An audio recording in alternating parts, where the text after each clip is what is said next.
సందర్భంగా ముస్లిం సోదర సోదరీమణులందరికీ నా రంజాన్ మాస శుభాకాంక్షలు. ఈద్ ముబారక్. ఈరోజు ప్రత్యేకించి ముస్లిం మహిళలందరినీ ఇక్కడ కలవటం జరిగింది, బయాన్ చేయటం జరిగింది. నేను అంతకు ముందు కూడా మొదటిసారిగా బయాన్కి వెళ్ళాను 54 డివిజన్లో. వాళ్ళతో కలిసి ప్రార్థించటము, వాళ్ళతో కలిసి అందులో పాల్గొనటం జరిగింది. అప్పుడే నేను ఇందులో ఉండే గొప్పతనాన్ని నాకు మొదటిసారిగా నేను తెలుసుకున్నాను. ఇల్లు శుభ్రంగా ఉంచుకోవటంతో పాటుగా రంజాన్ మాసానికి ముందుగా మనంగా రెడీ అవ్వాలి. అంటే మన మనస్సుని శుభ్రంగా ఉంచుకోవాలి, మన ఆలోచనని శుభ్రంగా ఉంచుకోవాలి అని చెప్పి ప్రధానంగా ఇందులో చెప్పబడుతుంది. అదేవిధంగా రంజాన్ మాసంలో ఫాస్టింగ్ ఉంటారు, నెల రోజులు ఫాస్టింగ్ ఉంటారు. అంటే మన బాడీ మీద కంట్రోల్ లాగా morning to evening complete fasting ఉంటారు.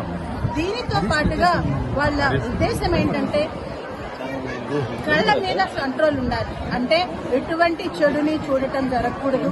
అదే రకంగా మన కళ్ళతో పాటుగా మన చెవుల మీద కంట్రోల్ ఉండాలి, ఎటువంటి చెడుని వినకూడదు. అదే రకంగా మన నోటి మీద మనకి కంట్రోల్ ఉండాలి, చెడు మాట్లాడకూడదు. అదే రకంగా మన చేతుల మీద కంట్రోల్ ఉండాలి, ఎటువంటి చెడు పనులు చేయకూడదు. ఇదే రకంగా మన కాళ్ల మీద కంట్రోల్ ఉండాలి, ఎటువంటి చెడు జరిగే ప్రదేశానికి వెళ్ళకూడదు. ఈ విధంగా ప్రతి మన ఆలోచనలు అన్నీ కూడాను మంచి వైపే జరగాలి అనేది ఇక్కడ రంజాన్ వెనకాల ఉండే మంచి ఉద్దేశం. ఇది చాలా మహోన్నతమైన ఉద్దేశం అండి. దీనిని ఈ నెల రోజులు పాటించే ఈ ముస్లిం మహిళలు కానీ ముస్లిం కార్యకర్తలు కానీ వీళ్ళందరూ ఎంతో మహోన్నతమైన ఉద్దేశం దీని వెనకాల ఉంది.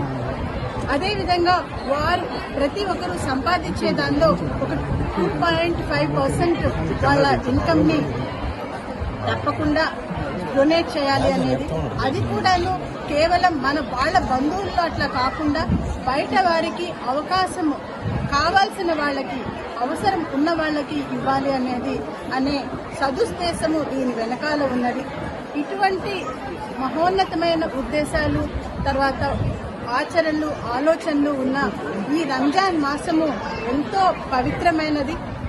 ఈ సందర్భంగా నేను ఈరోజు ఇక్కడ ముస్లిం మహిళలందరినీ కలవటం చాలా ఆనందంగా ఉందండి. ప్రతి ఒక్కళ్ళు రావటం జరిగింది, చాలా ఉత్సాహంగా వచ్చారు, బయాన్లో పాల్గొన్నారు. ప్రతి ఒక్కళ్ళు వాళ్ళ యొక్క హర్షాతిరేకాల్ని వ్యక్తం